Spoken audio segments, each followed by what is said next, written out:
오늘은 가장 고상한 지식이란 제목으로 여러분과 은혜를 나누고자 합니다. 가장 고상한 지식. 오늘 본문은 빌립보서죠. 빌립보서라는 제목처럼 사도 바울이 빌립보 교회 성도들에게 보낸 편지 글이 오늘 우리 신약 성경의 일부로 남아 있는 겁니다. 그럼 빌립보라는 곳은 어떤 곳이냐? 바울이 2차 전도 여행 때에 디모데와 실로와 더불어서 복음을 전할 때 마게도냐 지방에 와서 유럽 지역에 처음 세운 교회가 빌립보 교회였습니다. 바울은 동쪽에 가서 복음을 전하고 싶었는데 주님은 서쪽에 가서 빌립보에 가서 전하라고 그의 발걸음을 돌이키셨죠. 불교를 중국에 전한 달마는 동쪽으로 갔지만 그리스도교를 전한 바울의 발걸음은 서쪽으로 갔습니다. 동쪽으로 와서 우리나라가 조금 더 일찍 복음을 전했으면 좋으련만 우리 입장에서는, 하지만 하나님의 뜻이 있으셨을 거고 또 준비가 되지 않았기 때문에 하나님께서 이제 서쪽으로 이끄셨다고 우리가 믿을 수밖에 없는 것이죠. 어쨌든 빌립보에 복음을 전했고 그 빌립보에서 어떤 일이 생겨서 교회가 세워졌느냐? 빌립보라는 곳은 마게도니아 제국 알렉산더 대왕의 아버지 필리포스가 그것을 정복하고 자기 이름을 붙여서 세운 도시였습니다. 그러다가 나중에 로마가 그것을 이제 정복한 다음에는 로마에 충성한 퇴역 군인들이 이제 빌립보라는 곳에 와서 노후를 즐기면서 살게 되었죠. 그래서 빌립보라고 하는 것은 유대인들이 거의 없고 이제 이방 사람들, 로마 사람들 혹은 이방인으로서 로마에 공을 세워서 노후를 편하게 지내게 한 사람들, 이런 사람들이 살던 곳이었어요. 그래서 심지어 회당조차도 없었습니다. 어지간하면 유대인들이 그 10가구만 되면 회당을 지어서 살았잖아요. 근데 이 빌립보에는 회당조차도 없었습니다. 그래서 바울이 이곳에 처음 도착했을 때 회당이 없으니까 어디를 찾아가냐면 냇가를 찾아갑니다. 강가. 강가에 왜 찾아갔냐면은 회당이 없기 때문에 그래도 거기에 섞여 있는 유대교도들, 하나님을 믿었던 사람들 일부가 여성들이 주로 그 강가에 와서 빨래를 하면서 거기서 기도를 했다는 거예요. 그래서 강가에 가서 누구를 만나냐면은 루디아라고 하는 여인을 만나게 되죠. 이 루디아라고 하는 여인은 직업이 뭐냐? 평범한 주부가 아니었어요. 자주장사 루디아. 즉 뭐냐면은 당시로서 고가의 옷감이었던 자주색 염료를 입힌 옷감을 파는 여성 기업인이었어요. 요즘으로 말하면.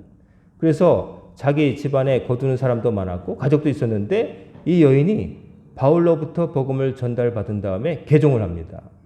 이 여인은 그 전에 유대인이 아니었지만 유대교로 개종을 한 상태에서 구약성경을 알고 있었던 거예요. 그런데 바울이 전하는 예수 그리스도의 복음을 전하니까 몰랐던 부분이 다 깨달아지고 이것이 진리의 복음이라 하는 것을 이 여인이 놀랍게도 어떤 남자보다도 먼저 깨닫습니다. 그래가지고 바울 일행을 자기 집으로 강권하여 아주 가십시다. 우리 집에 좀 가주세요. 라고 해서 바울과 일행이 그 집에 갔는데 그와 그 집안 사람들 모두 세례를 받게 하는 거죠. 그래서 이제 비단 그 자주장사 루디아 집안이 이제 빌립보 교회 처음 창립 멤버가 되는 거고, 또 다른 사람은 누구냐면은 이제 감옥의 간수. 이 빌립보에 갔을 때 바울이 귀신 들린 여종에게서 귀신을 쫓아내주죠. 근데 이 여종이 그 노예였어요. 노예였는데 주인들이 여러 명이었어요. 근데 그 주인인 사람들이 공동 소유인데 이 귀신 들린 여종을 통해서 돈을 받고 있었어요. 왜냐하면 이 귀신 들렸기 때문에 남의 일을 알아맞추는 신통력이 있었어요. 그래서 돈 받고 복채를 받으면서 그것을 주인들이 착복을 한 것이죠. 그런데 이 여인에게 있었던 귀신이 사도 바울 일행을 알아보면서 하나님의 사람이다라고 막 하니까 자꾸 쫓아다니니까 바울이 보다 못해서 안쓰러운 마음에 이제 고쳐주게 되죠. 그러므로 이제 그 일이 생겼는데 이 일이 어떻게 보면 문제가 돼서 이 좋은 일을 한 것인데도 이 여종을 통해서 돈 벌던 사람들은 돈줄이 끊어졌으니까 이제 당국에 고발을 하는 거죠.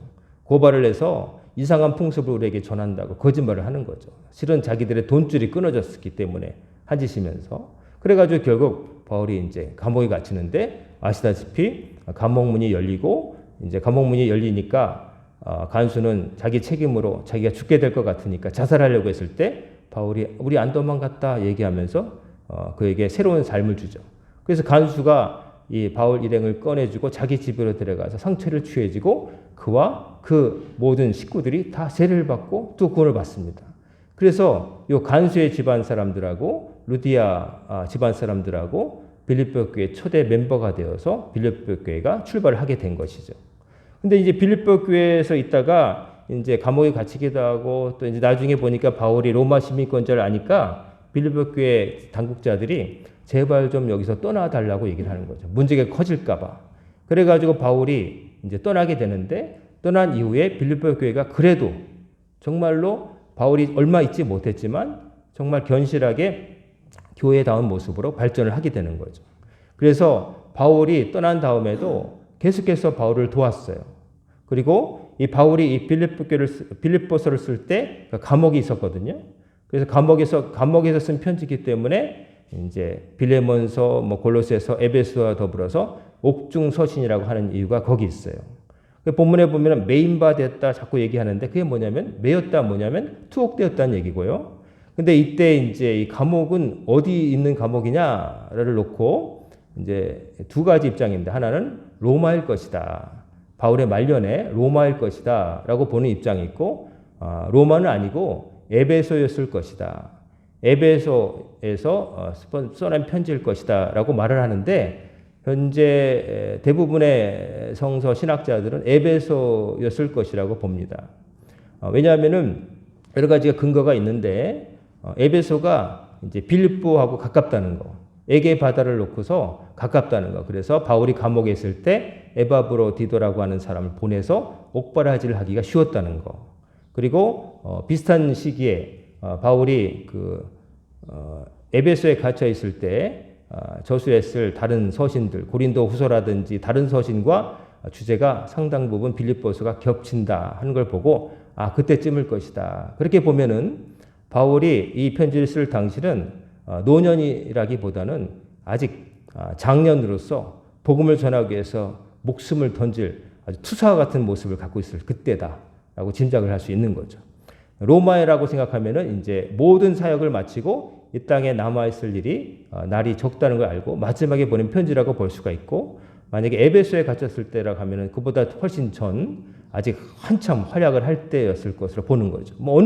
어느 쪽이든 어쨌든 바울은 복음을 전하다가 이처럼 감옥에 갇히는 일을 수없이 당했고 그 속에서도 믿음을 잃지 않고 자기에게 주어진 일을 끝까지 감당한 사도다운 사도였다는 것이죠. 그래서 빌립보에게 편지를 쓰는데 편지를 쓸 때 용건이 있지 않겠습니까? 용건이 있는데 뭐냐면은 자신이 감옥에 있지만 아직 괜찮다. 빌립보 교인들이 성도들이 걱정할 거 아니겠어요? 감옥에 갇혔으니까 나 괜찮다. 나 건재하다. 그리고 내가 빌립보 교회 당신들을 얼마나 사랑하는지 당신들도 알기를 바란다. 빌립보 교회에 대한 감사, 사랑을 표하고 또 감옥에 갇혀 있어도 나 건재하다는 것을 알려서 안심시키고 그 다음에 이제 빌립보 교회 안에 아무리 완벽해 보여도 문제는 있게 마련인데 빌립보 교회 안에는 뭐가 있었냐면은 여성 지도력이 셌나 봐요. 루디아로부터 시작해서 된지 모르지만 여성 지도자 사이에 알력이 좀 있었나 봐요. 대립, 경쟁 같은 게 있으니까 한 마음으로 같은 마음으로 섬기라라는 말을 해주고 있는 것이죠. 그리고 또 이런 의미도 있죠. 에바브로디도라고 하는 빌립보 교회 성도를 보내서 감옥에 있는 자기를 보살피게 해줘서 고맙다. 그 다음에 또 에바브로디도가 하필이면 근데 큰 병에 걸려서 더 이상 자기를 옥바라지 할 수 없기 때문에 돌려보낸다. 감사하고 이 사람을 잘 받아주길 바란다. 이런 부탁의 내용도 들어있어요. 이제 이것이 드러난 편지를 쓴 동기고요. 그 다음에 진짜 또 한 가지 동기는 뭐냐면은 이단에 대한 겁니다. 이단. 즉 그리스도의 복음이 아니라 믿음으로 구원받는 게 아니라 외적인 조건. 즉 그리스도인이 되어도 이방인이어도 할례 받아야 돼. 율법을 지켜야 돼. 이런 식으로 그리스도의 복음의 자유를 올가매고 왜곡하는 사람들에 대해서 당신들 거기에 넘어가면 안 된다는 경고의 말을 해주고 있는 것이죠. 그래서 그 가운데 이제 오늘 본문에 보면은 바울이 자기도 이 과거에 그 율법의 굴레에 매였던 사람이었다. 그 중에서도 최고 중에 최고였다. 하지만 예수 그리스도를 만나 뵙고 내가 생각이 바뀌니까 깨닫게 되니까 그 모든 것들이 다 의미 없더라. 그것보다 중요한 것이 있더라. 즉 예수님을 바로 아는 것이다. 그런 얘기를 해주고 있는 거예요. 가장 여러 가지를 다 배워보고 경험하고 다 해봤지만 결국 예수 그리스도를 다메섹 도성에서 만나 뵙고 하나님의 아들을 만나 뵈니 나머지 것들은 다 의미 없더라. 나머지 것들은 다 쓰레기 같더라. 보잘것없는 음식 찌꺼기와 같다는 말을 해주고 있는 것이죠. 여기 보면은 우리가 읽진 않았지만 그 4절을 보면은 그 육체를 신뢰할 만한 자기도 육체를 신뢰할 만해서 만일 누구든지 다른 이가 육체를 신뢰할 것이 있는 줄 생각하면 나는 더욱 그러하다라는 말을 하는데 이 말은 뭐냐면은 당시에 빌립보 교회 안에 살그머니 들어와서 자기들이 육체적으로 그러니까 외적 조건으로서 자기들이 하나님을 잘 믿는다고 자랑했던 사람들이 있었다는 걸 염두에 둔 말이에요. 그러니까 우리는 히브리인이고 우리는 율법을 잘 지키고 근데 이방인인 당신들도 비록 이방인이지만 예수를 하나님을 믿는다면은 이제 율법을 지켜야 되고 할례도 받아야 되고 뭐 이런저런 얘기하는 사람들 그 사람들 염두에 두고 하는 말이에요. 그래서 심지어 그 사람들 향해서 2절에 개들을 삼가고 행악하는 자들을 삼가라 이런 말을 해요. 또 몸을 상해하는 일을 삼가라. 즉 빌립보 교회에 들어와서 예수 그리스도의 복음을 훼손하고 왜곡하는 이단들이 어떤 사람인지를 말하면서 개들이라고 하는 좀 심한 표현을 쓰고 있어요. 우리도 개라고 하면은 좋은 의미로 안 쓰이잖아요. 뭐 우리가 욕을 할 때 그 개가 들어가잖아요. 요즘 사람들은 가장 최상급 형용사로 쓰긴 하지만 이상한 의미로 전용되었지만 개라고 하는 건 별로 좋은 의미가 아니잖아요. 그래서 유대인들도 개라고 하면 나쁜 소리였습니다. 오죽하면 바울이 개라고 했을까요? 그만큼 이들의 해악이 컸기 때문에 바울이 그들을 개라고 얘기했던 거고 또 행악자 결국 그들은 악을 행하는 자였다고 말하고 있습니다. 그 악이란 도덕적인 측면에서의 악이라기보다는 바른 신앙이 아니라 왜곡된 신앙을 전함으로 다른 사람들을 그릇된 길로 인도해서 망하게 만드는 구원의 길에서 벗어나게 만드는 그런 악이었다는 것이죠. 그래서 이단자들에 대해서 이렇게 말하고 있는 것이죠. 그리고 몸을 상해하는 일을 삼가라. 몸을 상해하는 것은 어떤 거냐면은 자기 몸에 일부러 상처를 내면서 학대하면서 그 하나님에 대한 사랑을 표현한다는 그런 이상한 생각을 가진 사람도 있었어요. 그래서 몸을 막 학대하는 거예요. 막 채찍으로 때리고 칼로 막 베고 또 여기서 또 어떻게 볼 수 있냐면 할례도 몸에다가 상처를 내는 거잖아요. 그러니까 할례를 어떨까요? 만능 할례 받음으로 인해서 그냥 구원받게 된다. 하나님의 백성이 자동적으로 된다. 아브라함의 믿음이 아니라 아브라함이 행한 할례에 이제 초점을 두는 거죠. 즉 이런 잘못된 가르침을 갖는 사람들이 왔기 때문에 그들로부터 믿음을 잘 지키라는 당부를 하기 위해서 이 편지를 이제 감옥에서지만 쓰게 된 겁니다. 그러면서 자기의 얘기를 해요. 자기를 얘기를 해요. 그 자기 조건을 말하고 우리는 히브리인이고 율법을 지켜야 된다고 말하는 사람들이 있으니까 자 그렇게 따져보면 나는 어떤 사람인가요? 하면서 자기에 대해서 얘기해요. 그래서 5절에 보면 나는 8일 만에 할례를 받고 이스라엘 족속이요 베냐민 지파요 히브리인 중에 히브리인이요 율법으로는 바리새인이요 열심으로는 교회를 박해하고 율법의 의로는 흠이 없는 자라. 자, 그 사람들이 나 없는 사이에 와서 자기들이 잘났다고 얘기했다지요. 그런데 그런 식으로 말하면 저야말로 그 사람들보다 더하면 더했지 못한 사람이 아니올시다라고 바울이 말하는 거예요. 이렇게 말하는 이유는 자기를 드러내기 위해서인 게 아니라 그들이 말한 조건들 의미 없다는 말을 하기 위해서 말하는 거예요. 왜냐하면 자기도 그런 식으로 조건으로 따지면 어떻습니까? 8일 만에 할례를 받았어요. 유대인들 아이들은 사내 아이 같은 경우에 낳은 지 8일 만에 아버지나 혹은 나중에는 이제 제사장들에 의해서 이제 할례를 받았죠. 그 다음에 이스라엘 족속이고 또 베냐민 지파 출신이다라는 것을 밝히고 있어요. 베냐민 지파가 숫자는 적지만 구약 성경 읽어보면 다른 지파 전체를 상대로 싸움을 해서 한 번은 이겼을 정도로 싸움 정말 잘하는 백성입니다. 전문적으로 돌팔매질하는 부대가 있어가지고 돌팔매질을 굉장히 잘했다고 그러고요. 또 이스라엘 초대 임금을 바로 베냐민 지파 사울이 하잖아요. 그러니까 그냥 된 게 아니거든요.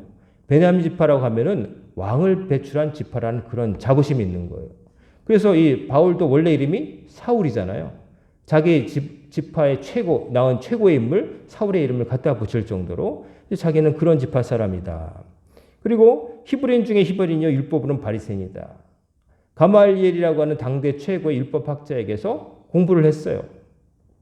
헬라식 교육도 받았지만 이스라엘 땅에서 태어나지 않고 닷소라는 곳에 태어났기 때문에 그리스의 철학도 배웠고 그리스 철학자들하고 얼마든지 토론할 정도의 지식 수준도 쌓은 사람이에요. 게다가 이스라엘 본토로 와가지고 구약 성경에 대해서 배웠고 율법에서 배운 사람이에요. 그러니까 뭐 정말 갖출 것은 다 갖출 사람이라는 거죠. 그리고 또 바리새인, 구별된 사람이다. 딴 사람들보다 하나님 곁에서 열심히 믿는 사람이다. 드러내놓고 자랑하던 사람이었어요. 그 다음에 또 그 정도 자기 혼자 그냥 잘 믿고 그 정도가 아니라 열정이 있어가지고 교회를 박해했어요. 왜 그랬느냐? 자기가 믿는 유대교가 진리고 그것을 왜곡하는 것이 기독교다 생각해서 예수 믿는 사람이라면 쫓아다니면서 누가 월급 주는 것도 아닌데 지가 다니면서 다 잡아가지고 스데반이 돌에 맞아 죽을 때에 돌 팔매질 잘하려고 사람들이 벗어놓은 옷을 맡아갈 수 있었고 잘됐다라고 기뻐했던 사람이었다. 자기가 그랬다는 거예요. 그리고 율법의 의료는 흠이 없다. 율법 조건 가지고 보면 나는 흠 없다고 말할 수 있는 사람이다. 그 사람보다 내가 못한 건 아니다. 그런데 그런 내가 여러분에게 말하는데 예수 알고 나니까 다 의미 없더라. 그거 다 쓰레기더라. 라고까지 말하는 거예요.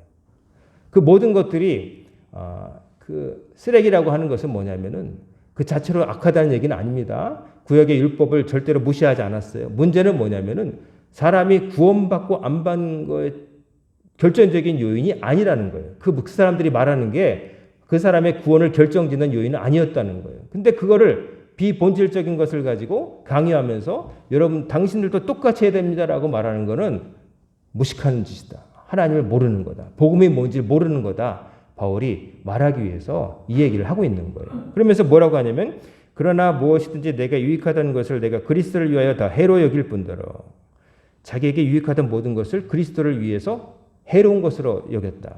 자기에게 유익했던 게 뭐예요?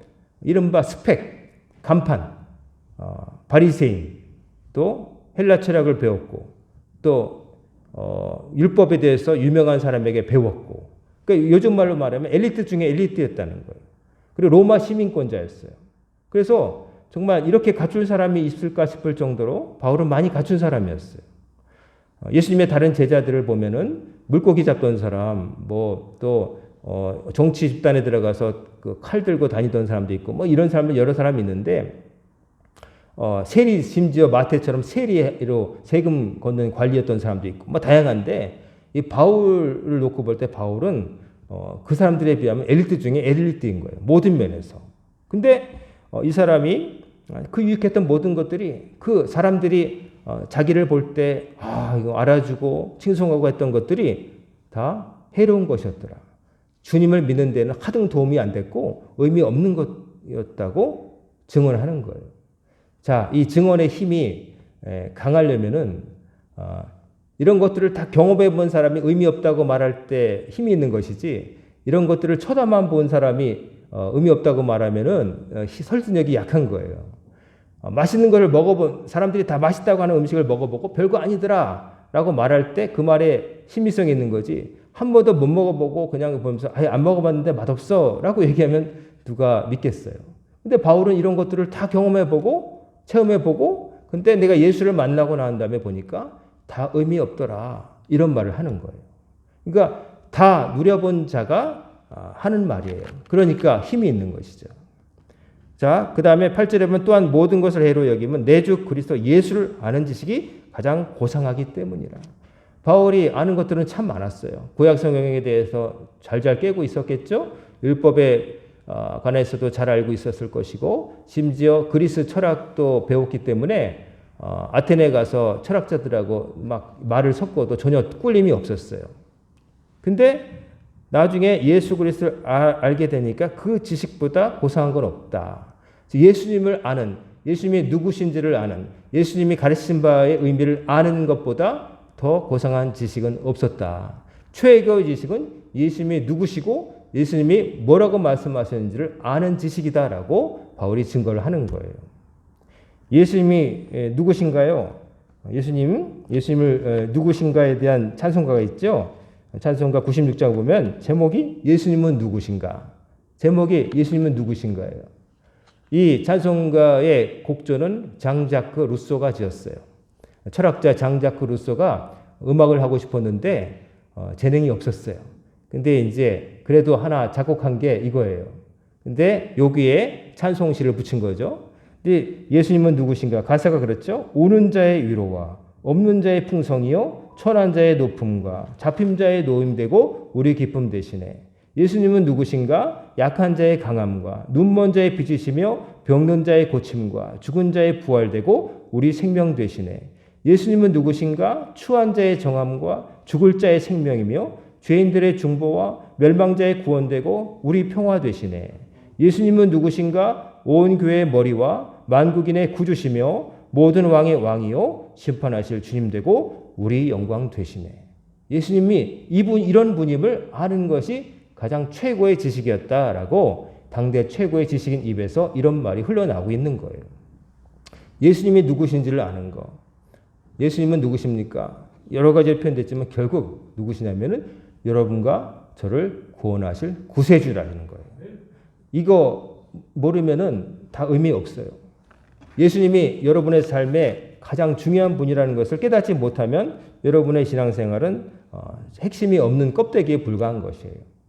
예수님 아니시고 내가 제대로 살 수 있다 이렇게 말까지는 안 하겠지만 우리가 잘못하면 그렇게 살 수 있어요. 예수님의 가르침을 배우려고 하는데 열의가 없고 예수님의 가르침을 배웠는데 실천할 용기도 없고 그냥 그런 대로 흘러가는 대로 그냥 이제 신앙생활하는 종교생활의 껍데기만 갖고 산다면 결국 옛날 예수님이 그렇게 말씀하셨던 위선자들 바리새인과 별로 다를 수가 없는 것이죠. 예수님 아니시고 하나님을 만나지 않고 인생의 답을 찾겠다? 이거는 산에 가서 물고기 구하는 것보다 더 못한 일이죠. 산에 가서 가끔 물고기 잡을 수도 있어요. 가끔 그럴 때가 있대요. 그 새가 이제 물고기를 어떻게 먹고서 그 알이 그 배설물을 통해서 옹달샘이 떨어지면 물고기가 생기기도 한대요. 근데 산에 가서 물고기를 차라리 얻는 게 쉽지 하나님 모르고 예수님 모르고 예수님과의 관계없이 구원받을 수 있다 하는 것은 어불성설이라는 것이죠.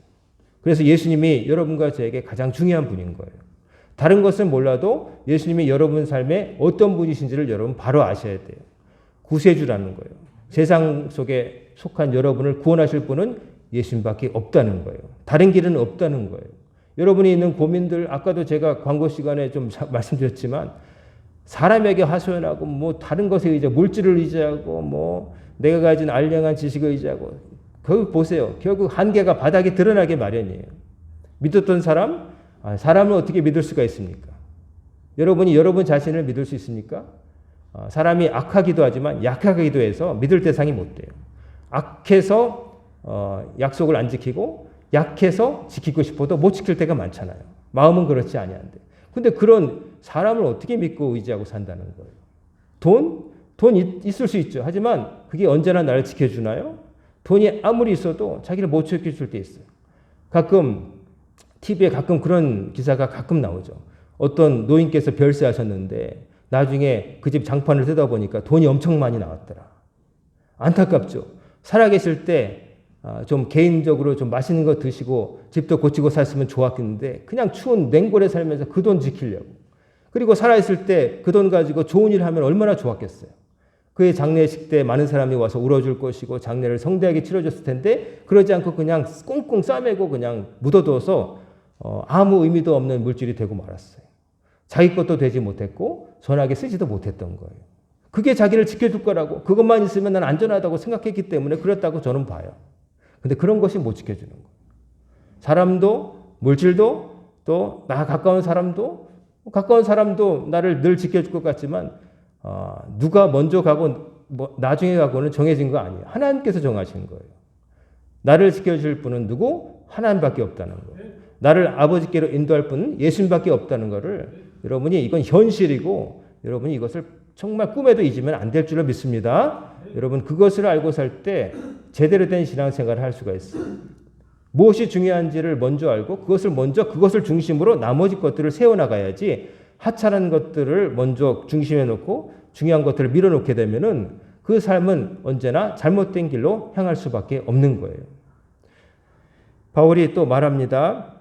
자기는 모든 것을 여기면 내 주 그리스도를 아는 지식이 가장 고상이기 때문이라 내가 그를 위하여 모든 것을 잃어버리고 배설물로 여김은 모든 것을 다 주님을 위해서 잃어버리기도 좋고 배설물로 여긴다. 배설물이라고 하는 것은 뭐냐면은 스키발로란 헬라어의 원래 뜻은 개나 짐승에게 주는 음식 찌꺼기를 말해요. 보잘것없는 찌꺼기.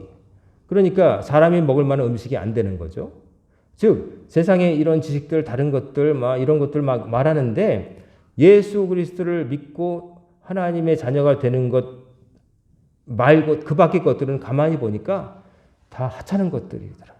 내가 구원받는 것과 상관도 없고 나의 진짜 행복을 가져다 주시는 것도 아니고 없어도 사실 되는 거지만 내가 그것이 진짜인 줄 알고 바보처럼 매어 살았다. 그러나 그 꿈에서 나는 벗어났다라고 선언을 하고 있는 거예요. 여러분에게 소소한 즐거움을 주는 여러 가지 것들이 있을 거예요. 근데 그런 것들도 필요하죠. 사람이 사는데 그런 것도 필요하지만 때로는 도가 지나쳐서 그런 것에 탐닉하며 그런 것들이 자기의 삶의 낙이라고 스스로 말하며 사는 사람도 가끔 있어요. 정말로 중요한 거 자기가 구원받고 하나님의 자녀로 살고 인생의 모든 문제를 해결받는 것보다 그저 시간을 때우거나 아니면 그것이 주는 일시적인 쾌락에 젖어가지고 그것에 그냥 내맡기고 인생 다 지나가 버리는 거예요. 그런 사람이 상당히 많아요. 너무나 많아요. 술, 도박, 자기가 즐기는 어떤 활동, 사람들과의 관계 이런 것들 여러분 인생의 양념이라고 생각할지 모르지만 정말 여러분이 힘들어지면 그런 것들은 다 의미 없어요. 그것도 내가 좀 괜찮을 때 얘기지 정말 내가 핀치에 몰리면 그런 것들이 귀에 안 들어와요. 눈에 보이지 않아요. 내가 좋아하는 18번 노래도 내가 어느 정도 있을 때 부르는 거지 내가 죽게 되면은 그런 노래 안 들어와요. 내가 즐기는 그런 재미있는 활동들, 취미 활동들 몸 건강할 때 얘기지 정말 내가 핀치에 몰리고 경제적이로든 육체적이로든 정신적이로든 핀치에 몰리면 그런 것들에서 탈출구를 찾을 수가 없어요. 다들 아직 살만하니까 그러는 거예요. 하지만 정말 내가 어려워지면 절박해지면 그런 것들은 나에게 정말 중요한 것은 아니었구나 하는 것을 깨닫게 되는 거예요. 그러므로 그렇게 되기 전에 지혜로운 사람은 나에게 정말 중요한 것이 뭔지를 놓치지 않고 살아가는 거죠. 그런 것들은 나중에 몰렸을 때만 생각하는 아니에요. 그런 것들은 정말 내가 평온할 때도 놓치면 안 되는 것들이에요. 그런 것들을 중요한 것들을 놓쳐버리고 다른 것에 휘둘려서 이렇게 살기에는 인생이 너무 짧아요. 배설물처럼 여겼다. 음식 찌꺼기처럼 여겼다. 왜 그렇게 했느냐? 자기가 주님 안에서 발견되려 함이니 내가 가진 의는 율법에서 난 것이 아니요 오직 그리스도를 믿음으로 말미암은 것이니 곧 믿음으로 하나님께로부터 난 의라. 그 안에서 발견되려 한다는 뭐냐면 예수 안에서 자기가 발견된다. 주님께서 말씀하셨죠. 나는 포도나무다. 그리고 또 이런 말씀하셨죠. 내가 너희 안에, 너희가 내 안에. 주님과 하나 되는 경지에 대해서 말씀하셨는데 주님을 내 안에 모시고 사는 거예요. 모시고 사는데 그 주님이 나의 주인이 되셔서 내 생각과 일거수일투족을 제대로 통제하시는 거예요. 그래서 주님의 뜻대로 내가 실천하며 사는 거예요. 주님 저기 있고 나는 여기 있고 때에 따라서 필요할 때만 만나 뵙는 주님이 아니라 내가 살아 숨쉬는 잠잘 때에도 24시간 동안 주의 말씀이 주의 가르침이 내 안에 있어서 내가 어떤 행동을 하기 전에 말을 하기 전에 선택을 하기 전에 주님이 개입하시는 거예요. 주님 옳다고 하실까? 주님께서 가하다고 하실까? 주님이 빤히 보고 계실 때 이 일을 할 수 있을까? 한번 생각하게 되고 다르게 변화되는 거예요. 그러다가 궁극적으로는 그런 생각조차도 사라지고 당연히 그렇게 해야지라고 돼야 되는 거예요.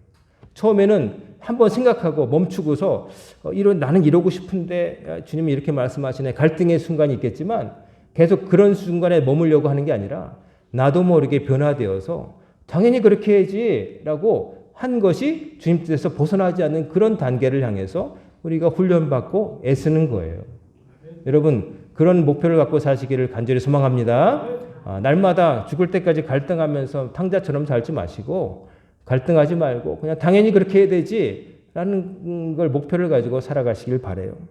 자, 그리고 자기 의에 대해서 말하는데 율법에 의한 의가 아니라고 바울이 말하고 있어요. 그러면 율법은 깡그리 무시한 것이냐? 율법이 무용하냐? 더 나아가서 악한 것이냐? 그런 얘기가 아니에요. 그건 정말 단세포적으로 받아들이는 거예요. 율법이라는 것이 하나님께서 주셨기 때문에 나쁜 것일 리가 없죠. 하지만 그 율법이 만능이 아니라는 거예요. 율법이라고 하는 것이 지킬 것과 해서는 안 될 것들에 대한 어떤 기준인데 그런 것들 중에는 언제든 변치 않는 것도 있지만 시기와 상황에 따라서 바뀌는 것도 있었어요. 예를 들면 어떤 음식은 먹어야 되고 못 먹는 것 기준에 대해서 우리가 신약시대에 와서 그런 거 안 지키잖아요. 그렇지만 그렇다고 해서 구원 못 받는 거 아니잖아요. 구약시대에 주셨을 때 그 음식에 대해 부정하다 어쨌든 하는 말씀은 그 시대 그 사람들이 사는 동네에서 부정하다 하는 것은 얻기도 힘들었고 부패하기 쉬워서 먹으면 탈락이 쉬웠던 거예요. 백성들의 건강을 위해서 주신 말씀이에요. 그러다가 사도 베드로가 이제 선교 나와서 이제 그 환상 중에 보면서 구약의 율법에서 먹으면 안 된다고 하는 것들이 잔뜩 들어있는 보자기를 봤는데 받아 먹으라. 그러니까 이 생각이 짧았던 베드로는 못 먹습니다. 율법에서 금지된 건데 못 먹겠습니다. 부정합니다. 그랬더니 3번이나 내가 정하다고 한 것을 네가 무슨 부정하다고 하느냐 먹으라. 그 환상 중에 깨어나면서 이제 이방 땅에 가서 이방인들 고넬료 집안에서 이방인도 하나님을 섬기니까 성령 받는 것을 보고 개안이 되는 거죠. 아, 하나님은 혈통이 아니라 믿음을 중요하게. 여러분 율법 나쁜 건 아닙니다. 하지만 그게 만능은 아닌 거예요. 왜냐? 여러분이 육법 전설을 다 외우고 있다 해도 여러분이 준법을 잘하는 사람이 되는 건 아니에요. 법을 알고 이용하는 사람도 있는 거예요. 아, 요러면은 안 걸리겠네? 이렇게 이용하는 사람도 있는 거예요. 법을 알고 있는 게 중요한 게 아니라 법대로 지키는 게 중요한데 지킬 때도 또 이런 거예요. 내가 안 지키면 누가 뭐라고 하겠지? 내가 국회의원 선거 나가야 되는데 이런 일을 해야 욕을 안 먹겠지. 이런 식으로 한다면 그건 동기가 불순하다는 거예요. 하나님은 중심을 보기 때문에 율법 하나를 그냥 지키는 단순 행위를 가지고 판단하시는 게 아니라 네가 진심으로 기뻐하면서 지키느냐 이것까지 보신다는 거예요. 그래서 단순히 율법 지키면서 천국 간다 그런 표현할 거예요. 하지만 그게 아니라는 거예요. 단순하지가 않다는 거예요.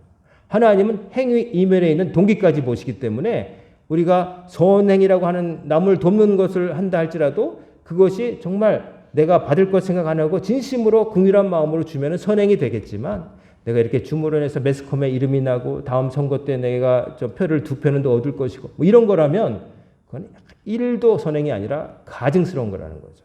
하나님은 다 보시는데 그래서 행위로 구원받는다는 건 너무나 쉬운 겁니다. 어떻게 보면. 행위로서 다 할 사람도 없겠지만 그러나 행위로만 된다면 행위보다 더 행위 이면에 감춰진 우리의 마음이 있기 때문에 그게 진짜 얼굴이기 때문에 그것까지도 깨끗하게 된다는 말씀이에요.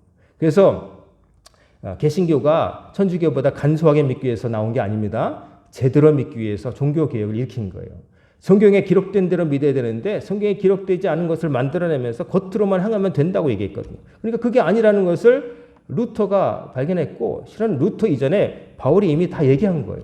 바울도 로마서 주석을 누가 읽는 가운데 루터도 로마서 주석을 읽는 가운데 깨달은 거고 바울은 로마서를 읽는 가운데 깨달은 거고 우리 감리교 창시자 웨슬리 목사님은 이 루터가 쓴 로마서 주석 강해를 듣다가 깨닫게 된 거예요. 그래서 여러분 예수 믿는 것은 여러분 각별한 각오를 가지고 해야 됩니다. 대충 얼른 설렁설렁 그렇게 하는 게 아니에요. 정말 여러분에게 중요한 게 뭔지를 깨닫고 나머지는 배설물처럼 던질 각오를 가지고 하셔야 되는 거예요. 그러지 않고서는 항상 그 자리를 맴돌 것이고 항상 주님 앞에 나올 때는 주님 저는 왜 이 정도입니까? 이 정도로 살았으니까 그 정도 나오는 거죠. 공부를 대충 하면 성적도 대충 나오는 거예요. 열심히 하면 열심히 한 만큼 나오는 거예요. 하나님이 지으신 세계에는 만드신 분이 한 분이기 때문에 원칙이 똑같습니다. 최선을 다하면 최선의 결과요. 최선을 다 안 하고 대충 하면 대충 결과 나오는 거예요. 어쩌다가 횡재를 얻는 것까지 어쩌다가 그러는 거지 그런 것들이 계속 반복되는 건 아닌 거예요. 그리고 그런 건 의미도 없죠. 내가 이루지 않은 것을 내 것으로 삼는 거, 그거는 좋은 거 아니에요. 오늘 주님 앞에 나온 여러분, 여러분에게 가장 고상한 지식은 뭡니까? 여러분 삶 가운데 가장 중요한 것은 뭡니까? 다른 것은 몰라도 한 가지를 기억하시기 바랍니다. 하나님 아니고는 여러분 삶에 진정한 형통함은 없다는 거. 예수님 외에는 여러분 삶에 진정한 해답을 주실 분은 없다는 거. 하나님을 가까이 모시지 않고 괜찮을 거라는 것은 망상이라는 거. 여러분 그것을 철저히 깨달으시고 여러분의 신앙생활을 하나님 앞에 나아가는 자세를 여러분 체크하시기 바랍니다. 나 최선을 다하고 있는가? 내가 먹고 살기 위해서 최선을 다하죠. 입에 들어가는 것을 위해서는 열심히. 근데 하늘나라를 가기 위한 것에서 내가 그보다 못하다면 그건 정말 이상한 거예요. 먹고 사는 거는 좀 못해도 고기 못 먹고 풀 먹고 과일값 비싸면 좀 안 먹어도 되고 국산 못 먹으면 싸구려 수입 먹어도 되고 옷을 명품 안 입어도 구제품 입어도 되고 그렇지만은 내가 구원받아야 될 거 아니겠어요. 아버지 나라에 나중에 들어가야 될 거 아니겠어요. 그렇게 중요한 문제가 있는데 나머지 것들에 그냥 신경 쓰면서 뭘 입을까, 뭘 더 먹을까, 뭘 쌓아놓을까 이런 것에 골멸하면서 그렇게 살다가는 나중에 하나님께서 부르셨을 때 부끄럽게 되는 거예요. 너 뭐 하다 왔냐? 글쎄요, 열심히 움직이긴 했는데 뭐 한 게 없네요. 이렇게 말하면 안 되는 거죠. 여러분, 하나님께서 주신 생명이 있을 때에 최선을 다하시기 바랍니다. 하나님께서 좋은 거 주시기 바라거들랑 여러분도 하나님께 최선을 다해서 드리시고 하나님께서 명하신 바를 기쁨으로 지키시기를 바랍니다. 그리고 예수님께서 무엇이라고 말씀하셨는지를 여러분 부지런히 배우시고 다시 반복하시고 그 말씀을 삶 속에서 실천하시길 바랍니다. 아무것도 행하지 않고 얻으려고 하지 마십시오. 행해야 됩니다. 그리고 행하는 동기가 순수해야 되고 여러분을 움직이게 만드는 것이 예수 그리스도를 향한 사랑이 되어야 되고 하나님을 향한 감사가 될 줄 믿습니다. 오늘도 이 말씀 기억하시면서 오늘 이번 주뿐만 아니라 평생 주께서 여러분과 저를 부르실 때까지 최선을 다해서 가장 고상한 지식 예수님을 알고 예수님 말씀을 지키면서 사시는 우리 성도님들 다 되시기를 주의 이름으로 축원합니다. 아멘. 기도하겠습니다. 고마우신 아버지 하나님, 오늘도 우리 성도들이 모여서 주님 앞에 예배드리게 하시고 주의 종 바울을 통해서 주신 하나님의 말씀을 듣게 하심을 감사를 드립니다. 가장 고상한 지식이 무엇인지를 깨닫게 하시고 잊지 않고 기억하고 실천하게 하심으로 하나님의 백성답게 예수님의 제자답게 살아갈 수 있도록 평생을 도와주시옵소서. 이 모든 말씀 우리 주 예수님의 이름으로 간절히 기도드리옵나이다. 아멘.